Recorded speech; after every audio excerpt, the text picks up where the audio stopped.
แต่มือเฮาอยู่ด้วยกันน้องสำคัญกับอายกว่าไผสัญญากันไว้พร้อมมือได้เฮาสิจัดงานแต่งอายฮักเจ้าฮักแห้งแพงหลายอายยอมตายแทนได้เดล่ะบ่เชื่อเลยว่าเฮาสิมาฮังกันก่อนแต่งบอกได้บ่เหตุผลของเจ้าหักสองเฮามันยังขาดบ่อนใด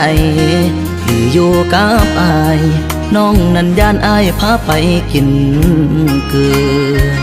อยู่กันมาเกือบปีอายบอกเคยขัดใจเจ้า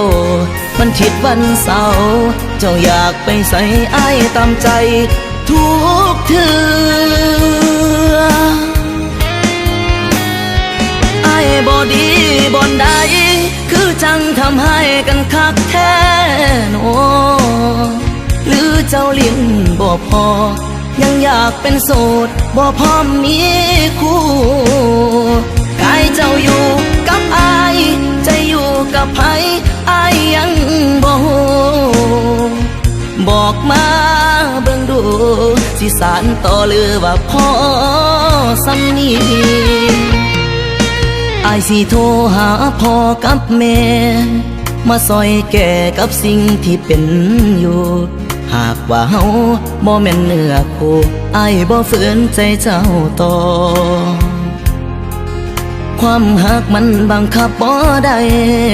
เป็นฝืนไปเฮาสิมีสุขบ่หากว่าเจ้า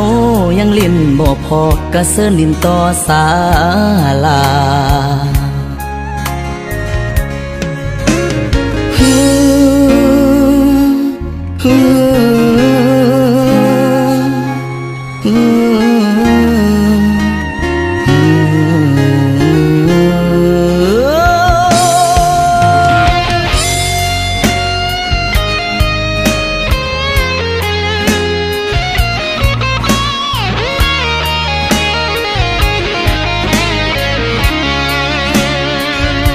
กันมาเกือบปีอายบอกเคยขัดใจเจ้ามันทิดวันเสาร์เจ้าอยากไปใส่อายตามใจทุกเทื่ออายบ่ดีบ่อนใดคือจังทำให้กันคักแท้โนหรือเจ้าลิ้นบ่พอยังอยากเป็นโสดบ่พร้อมมีคู่กายเจ้าอยู่กับอายใจอยู่กับไผอายยังบ่ฮู้บอกมาเบิ่งดูสิสานต่อหรือว่าพอสำนีอายสิโทรหาพ่อกับแม่มาซอยแก่กับสิ่งที่เป็นอยู่หากว่าเฮา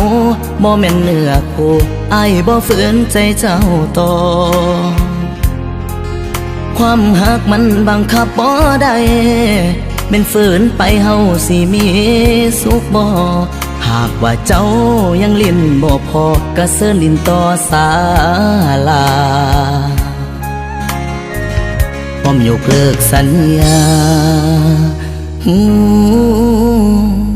พร้อมยกเลิกงานแต่ง